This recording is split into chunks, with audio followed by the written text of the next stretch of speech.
All right, guys. I'm going to go over social development in children, at least part of it. So as y'all watch this, just fill out your organizer. Everything's in here that you need. And then if you have any questions, just kind of like take note of those and then I'll answer them tomorrow in class. All right. So when we're looking at social development of kids, we're looking at things like their temperament, attachment, the way children form attachments with caregivers and other people in their lives, and then how parenting styles are going to be reflective of children. So, as far as attachment goes, it's an emotional tie with another person. Children tend to seek closeness with their caregivers, and then when they are separated from them, they start to show distress. So that's like when kids like have the full blown mental and like breakdowns when their parents leave them with somebody else. Okay, so it's during this time that children and like also babies too experience stranger anxiety. So, like if there's someone that they're not used to being around or seeing, like they show signs of distress, this usually starts around 8 months of age. It depends on how long it goes, and it depends on what kind of attachment style the kid ends up having. Separation anxiety usually is going to peak around 13 months of age. So that's like when you drop your kid off at daycare, right? And then they cry all the time, like they like, mommy, mommy, don't leave, no, don't leave, and they just full blown, just emotional meltdowns, right? So usually by 13 months, like they've established a routine, and then it gradually starts to decline. Okay, but children can just have anxiety, like in general, right? And there are things that create anxiety. So there was this study done in the 1950s by a psychologist named Harry Harlow, and they were doing this experiment with monkeys, right?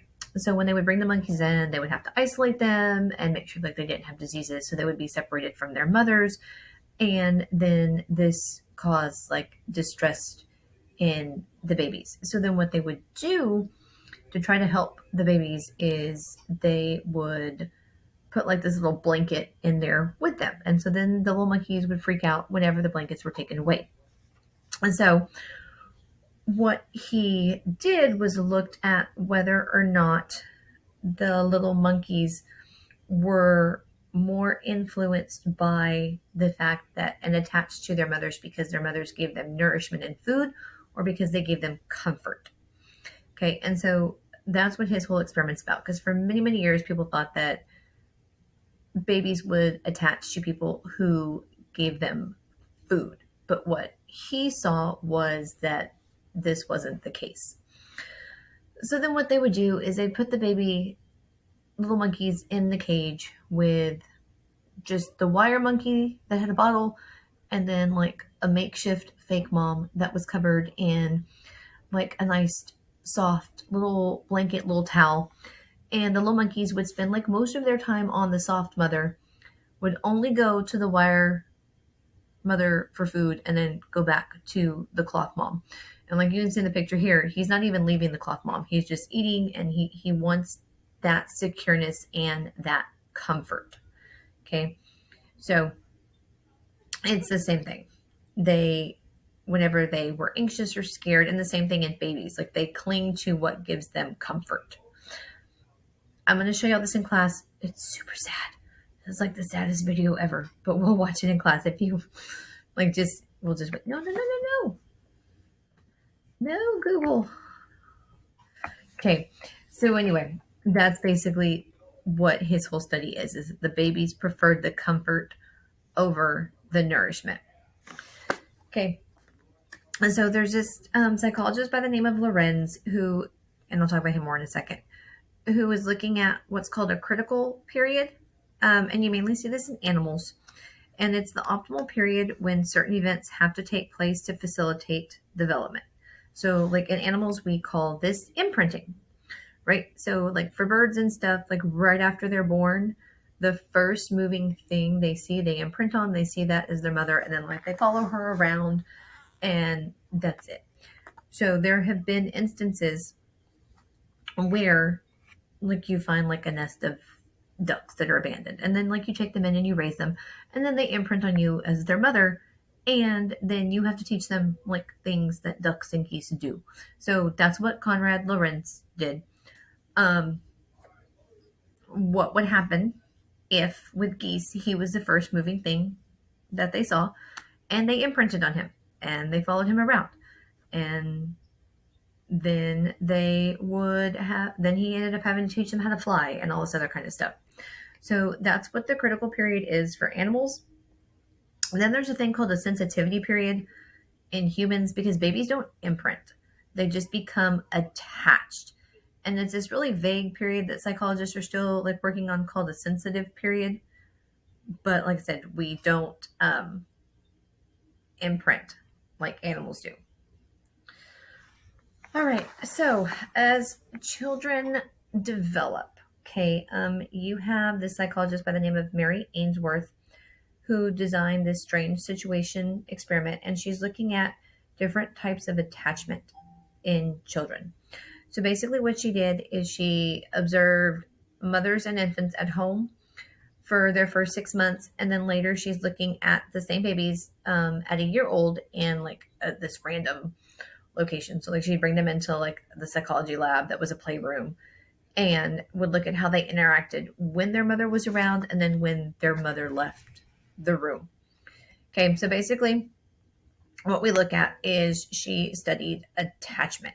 Okay, so you put a kid in an unfamiliar place while their caregiver is there, then they leave the room, and then they come back, and then you observe the child's interactions. So sensitive and responsive mothers had kids who were securely attached. So what happens is when you're securely attached, right, the mom leaves the room, baby gets upset, like obviously, because their mom's like gone. But then when she comes back, they calm down relatively quickly. They'll explore the environment when they know that their caregiver's there. And so these are the people that tend to become more stable adults, because it's just they feel secure in doing what they're doing. With insecurely attached infants, they tend to have insensitive and unresponsive mothers. Okay, so with insecure attachment, there's like two different kinds. There's anxious attachment and avoidant attachment. With anxious attachment, the kids tend to crave attention. Like they totally freak out when their mom leaves. So they scream and cry. It's really hard for them to calm down when she comes back. Then you have avoidant attachment, who like the kids just avoid their mother. So even when she comes back in the room, like they don't care, nothing to do with her. So they just don't have any type of closeness with their caregiver. Okay, so literally what I just said, you can write that down on your notes. Okay, and then we look at kids' temperaments. Okay, your temperament is your innate and inborn characteristic emotional reactivity and intensity, right? So it's just like what you are. It's like it's not the same thing as having a temper, but it's just like your emotional intensity and how you react emotionally to situations. Okay, so there's different types of temperament. You can have like the easy child, who's generally in positive mood. They're happy all the time. They quickly establish routines. They adapt to new experiences easily. Bright, super chill. Then you have the difficult child, who is always reacting negatively. They cry all the time. They don't like any type of routine. They're just kind of like all over the place, and they're really slow to accept new experiences. There is the slow to warm up child. So they have a really low activity level. They just kind of sit there. They're usually negative. They show low adaptability and display like a low intensity of mood. Then there's like a fourth one that they've come out now called the shy temperament. And these are kids who are inhibited, they're timid, and they're just like fearful of anything new. Like, we're not going to try anything new. Like, nope, just not going to do it. Okay, so temperament can impact parenting. they correlate. Okay, so this explains why parenting correlates with a child's behavior, because children with difficult temperaments tend to elicit more negative parenting styles. And it's just how it is. Like if you have a difficult child, then you're going to react typically more in a negative way than if you have an easy temperamented child who you'll tend to react more positively to. All right. So as far as parenting styles go, okay, there are 4. So you have authoritarian. Authoritarian parents impose rules and demands, right? Like, and they demand 100% obedience. Like, this is my house, you will follow my rules type of thing. Authoritative parents set rules, but they allow open discussion. There can be exceptions to the rule, right? But you still have rules that you have to follow, but we'll sit down and have conversations. Then you have permissive indulgent parents who set very few limits. They really don't use a lot of punishment. They don't make demands of their kids. Then there's permissive indifferent parents who are really careless, inattentive, and they don't want any kind of relationship really with their children. All right, so if you have an authoritarian parent, okay, what kind of outcomes are associated with those? Right, you have children with less social skills and less self-esteem. Their brain overreacts whenever they make any kind of mistake because they're worried about judgment. I love the little pictures of the mom. Okay, then there's the permissive parent, right?